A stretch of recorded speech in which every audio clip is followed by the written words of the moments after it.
गायत्री विद्या मंदिर के YouTube channel में आप सभी विद्यार्थियों का स्वागत है। जैसा कि आज देखेंगे कक्षा 10 विज्ञान का एनसीईआरटी का प्रश्न उत्तर। ठीक है, एनसीईआरटी का प्रश्न उत्तर हम आप लोगों को आज बताएंगे। जैसा कि चल रहा अगला वीडियो है मानव नेत्र एवं रंग बिरंगा संसार का, ये ठीक है पहला टॉपिक है न्यूमेरिकल में। ठीक है, प्रश्न उत्तर में पहला प्रश्न क्या है, मानव नेत्र अभिनेत्र लेंस की फोकस दूरी को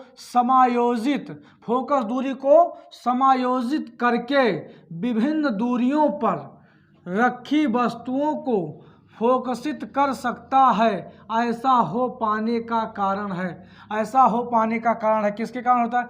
जरा दूरदृष्टिता की समंजन के कारण, कि निकट दृष्टि के कारण, कि दीर्घ दृष्टि के कारण। आप बताइए। ठीक है, और देखिए कि कौन ऑप्शन सही है। ठीक है, तो इसमें ऑप्शन बी आपका सही है। ठीक है, ऑप्शन बी सही है, समंजन क्षमता। ठीक है, समायोजन की जो क्षमता होती है वही फोकस को क्या करती है, पास लाती है और दूर ले जाती है आँख में। ठीक है, स्वस्थ मनुष्य के आँख में ये क्रिया अपने आप होती है, समंजन की यानी समायोजन की क्षमता जो होती है अपने आप होती है। ठीक, इसी प्रकार से दूसरा प्रश्न है, कह रहे हैं मानव नेत्र के जिस भाग पर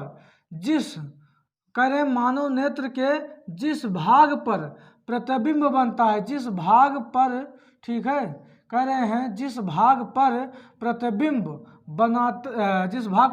बनाते हैं वह है, मतलब मानव नेत्र के जिस भाग पर प्रतिबिंब बनाते हैं वह भाग कौन सा है, किस भाग पर हम प्रतिबिंब बनाते हैं? तो उसमें से पहला ऑप्शन है आपका कार्निया, दूसरा ऑप्शन है प्रतारिका, तीसरा ऑप्शन है पुतली, चौथा ऑप्शन है दृष्टि पटल। तो किस पर बनाते हैं? दृष्टि पटल पर। ये आपका जो प्रतिबिंब, स्वच्छ प्रतिबिंब बनता है वो दृष्टि पटल पर बनता है, ये आप ध्यान रखेंगे।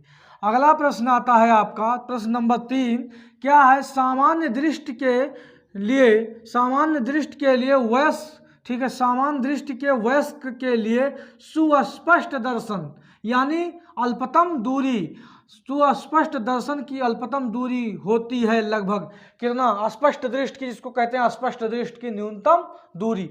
स्पष्ट दृष्टि की न्यूनतम दूरी 25 मीटर होती है, 2.5 सेंटीमीटर होती है, कि 25 सेंटीमीटर होती है, कि 2.5 मीटर होती है। तो क्या होती है? 25 सेंटीमीटर होती है। स्पष्ट दृष्टि की न्यूनतम दूरी क्या होती है? 25 सेंटीमीटर। जब भी पूछेगा कि आँख का निकट बिंदु यानी अल्पतम दूरी कितनी होती है, तो आप हमेशा 25 सेंटीमीटर ही बताइएगा। आँख का निकट बिंदु 25 सेंटीमीटर। और इसी से एक प्रश्न और बनता है, जब आँख का दूर बिंदु पूछता है, ठीक है, आँख का दूरतम बिंदु क्या होता है? तो आँख का स्पष्ट दृष्टि के दूरतम बिंदु, स्वस्थ अगर आँख रहेगी सामान्य नेत्र, तो वो अनंत तक देख सकती है। ठीक है, तो उसका उत्तर क्या हो जाएगा? अनंत हो जाएगा। सामान्य दृष्टि के लिए अनंत की स्पष्ट दूरी क्या हो जाएगी? अनंत हो जाएगी। और लेकिन न्यूनतम दूरी पूछेगा तो क्या हो जाएगी? 25 सेंटीमीटर। चौथा प्रश्न इसी प्रकार से है, अभिनेत्र लेंस की फोकस दूरी में परिवर्तन किया जाता है। अभिनेत्र लेंस की फोकस दूरी में परिवर्तन किसके द्वारा किया जाता है? पुतली के द्वारा किया जाता है, कि दृष्टि पटल के द्वारा किया जाता है, कि पश्चमाभि के द्वारा किया जाता है, कि प्रतारिका के द्वारा किया जाता है? तो पश्चमाभि के द्वारा किया जाता है। ठीक है, पश्चमाभि के द्वारा किया जाता है, कि फोकस दूरी में जो परिवर्तन किया जाता है वो पश्चमाभि के द्वारा किया जाता है, ये बात याद रखेंगे। ठीक है, इसके बाद अगला क्वेश्चन आता है क्वेश्चन नंबर 5। क्वेश्चन नंबर 5 देखेंगे आप लोग। हाँ, तो 5 नंबर देखेंगे। 5 नंबर का क्वेश्चन आपके सामने है, करें किसी व्यक्ति को अपनी दूर की दृष्टि को संशोधित करने के लिए -5.5 डायोप्टर क्षमता के लेंस की आवश्यकता है। करें अपनी निकट दृष्टि को संशोधित करने के लिए उसे +1.5 क्षमता के लेंस की आवश्यकता है। संशोधित करने के लिए आवश्यक लेंस की फोकस दूरी क्या होगी। आपसे पूछ रहा है कि फोकस दूरी क्या होगी और क्षमताएं दिया है। अगर माइनस में क्षमता दी गई है तो समझ लीजिए कि वो अवतल लेंस है। अगर क्षमता प्लस में दी गई है तो समझ लीजिए कि वो उत्तल लेंस है। तो पहला सवाल आपसे कर रहा है कि दूर की दृष्टि के लिए फोकस दूरी क्या होगी। ठीक है, पहला सवाल आपसे कर रहा है कि दूर दृष्टि के लिए फोकस दूरी क्या होगी। तो P1 का मान यानी कहाँ, यहाँ P1 का मान दिया है। ठीक है, P1 का मान दिया है -5.5 डायोप्टर, 5.5 डायोप्टर। और फोकस दूरी का सूत्र होता है P बराबर होता है 100/f। क्या होता है 100/f।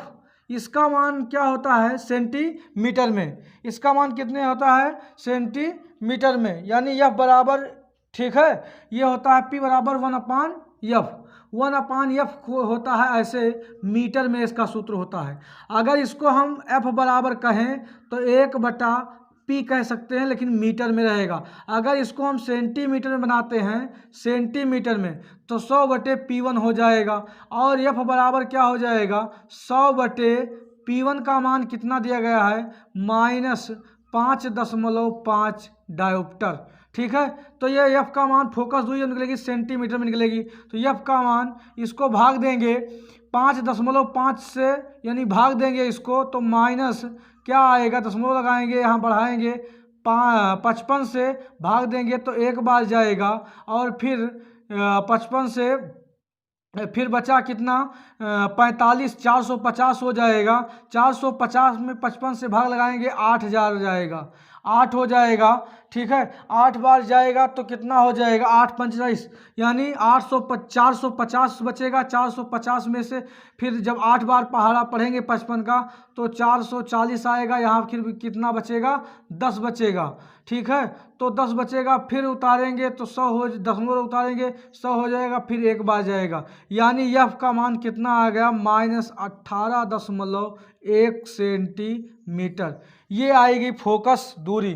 ठीक है, पहली फोकस दूरी 18.1 आ रही है। ठीक है, 18.1 या 18.2 भी लिख सकते हैं। ठीक है, ये आपका पहला सवाल हल हुआ। दूसरा सवाल क्या कहता है, निकट दृष्टि दोष के लिए फोकस दूरी क्या होगी। निकट दृष्टि के दोष के लिए फोकस दूरी क्या होगी, जान लीजिए। इसको मान लीजिए f1 और इसको मान लीजिए f1, इसको मान लीजिए P2 और f2। P2 का मान दिया गया है +1.5 डायोप्टर। यहाँ f2 का मान निकालना है तो 100 क्या हो जाएगा f2 हो जाएगा, 100/P2 हो जाएगा। क्या हो जाएगा P2 सेंटीमीटर में। तो f2 बराबर क्या हो जाएगा 100 हो जाएगा। P2 का मान दिया गया है 1.5, 1.5 रखेंगे सेंटीमीटर, दशमलव हटाएंगे 100 ऊपर बढ़ जाएगा। यानी कितना हो जाएगा, अगर 15 से इसको भाग देते हैं, ठीक है, इसको 15 से भाग देंगे तो 15 से इसको काटेंगे तो 15 छक्का 90, फिर बचा 15 छक्का 90, फिर 15 छक्का 90, 6.67।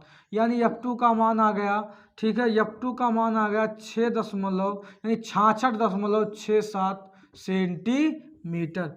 ये आपका आ गया मान। ठीक, ये आ गया। ठीक है, ये आपका माना गया द्वितीय फोकस दूरी, यानी निकट दृष्टि दोष के लिए फोकस दूरी और ये दूर दृष्टि के दोष के लिए फोकस दूरी। ये था 5वां क्वेश्चन। अब आगे आप देखेंगे 6वां क्वेश्चन। 6वां क्वेश्चन क्या कह रहा है, हाँ 6 नंबर क्वेश्चन देखेंगे।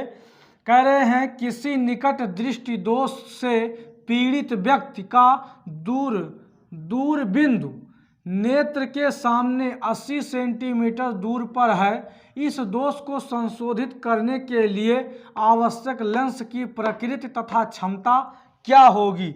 ये आपको क्या करना है, बताना है। तो निकट दृष्टि दोष के लिए अवतल लेंस की आवश्यकता होती है। उत्तर में लिखेंगे निकट दृष्टि दोष के लिए अवतल लेंस की आवश्यकता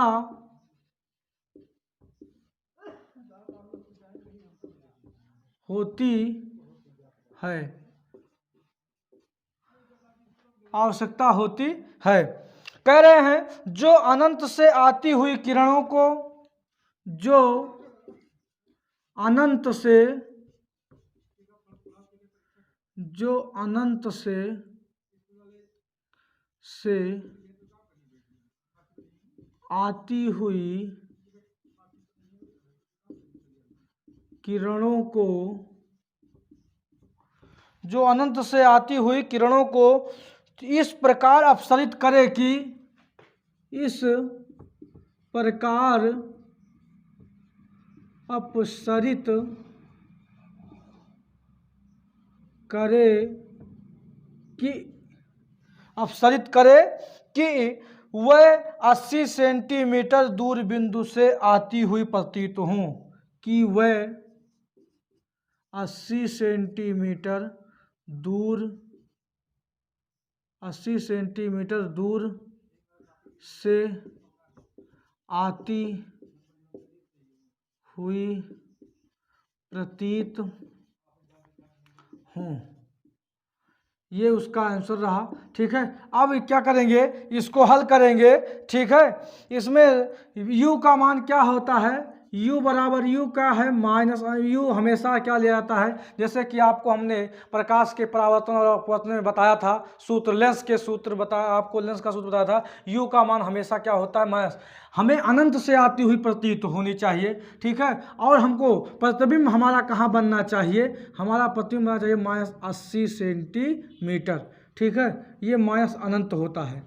ठीक, अच्छा, अब आगे कह रहे हैं, देखेंगे लेंस के सूत्र से, लेंस का सूत्र लगाएंगे। ठीक है, लेंस का सूत्र लगाएंगे, लेंस के सूत्र से, लेंस का सूत्र लगाएंगे 1/f बराबर 1/v minus 1/u। 1/f, f का मान निकालना है। ठीक है, 1/v का मान दिया गया है -80। ठीक है, और इसका मान 1/- अनंत। जब माइनस माइनस ये क्या हो जाएगा, माइनस माइनस ये आगे लाइन में प्लस हो जाएगा, यानी 1/f बराबर अगर लिखना चाहेंगे 1/f बराबर 1/-1/80 -1/80 और माइनस माइनस प्लस हो जाएगा, माइनस माइनस क्या हो जाएगा, प्लस 1/अनंत के। तो एक जब 1/अनंत से, अनंत से एक में अगर भाग देते हैं तो इसका मान क्या था, अगर 1 से अनंत में भाग देते हैं तो इसका मतलब कितना आता है, 0 आता है। तो 1/f बराबर क्या हो जाएगा, -1/80 के। ठीक है, अगर हमको 1/f का मान निकालना नहीं है, हमें मान निकालना है किसका, f का, तो इसको पलटेंगे, तो क्या हो जाएगा, f हो जाएगा, f बराबर -80 सेंटीमीटर, यानी f का मान आएगा -80 सेंटीमीटर। अब इसी में आपको क्षमता निकालना है। ठीक है, इसी में आपको क्या निकालना है, क्षमता निकालना है। तो क्षमता देखिए P बराबर होता है 1/f। ठीक है, 1/f नहीं तो इसको 1/100/f सेंटीमीटर में, 100/f कर देंगे किसमें, सेंटीमीटर में। अच्छा, 100/f का मान जब किस में हो, सेंटीमीटर में हो, तो f का मान सेंटीमीटर में जब हो तो P बराबर क्या करेंगे, क्षमता निकालेंगे, 100/f का मान कितना है, 80 है, और 1 शून्य से 1 शून्य क्या हो जाएगा, कट जाएगा, 1 शून्य से 1 शून्य क्या हो जाएगा, कट जाएगा, -80 लगा रहेगा। ठीक है, 8 से इसमें भाग देंगे 10 में, तो 8 एकन्ने 8, 2 बचा, 8 दूनाई 16, और फिर 8 एकन्ने 8, 8 दूनाई 16, फिर 4 बचा, 8 पंचे 40, अर्थात P बराबर आ गया -1.25 डायोप्टर, यानी क्षमता का मात्रक क्या होता है, डायोप्टर होता है। ये आ गया P का मान। तो आपका प्रश्न नंबर 1 से कहाँ तक, 6 तक प्रश्न आपके हल हो गए हैं। ठीक है, 7वां प्रश्न बताना है। 7वां प्रश्न हम 7 से लेकर और आखिर तक हम अगले वीडियो में आपको बताएंगे, प्रश्न नंबर 7 से लेके अगला। ठीक है, प्रश्न नंबर 13 तक जो है, 13-14, ठीक है, वहां तक बताएंगे। वीडियो अच्छा लगे तो लाइक कीजिए, चैनल को सब्सक्राइब कीजिए। धन्यवाद।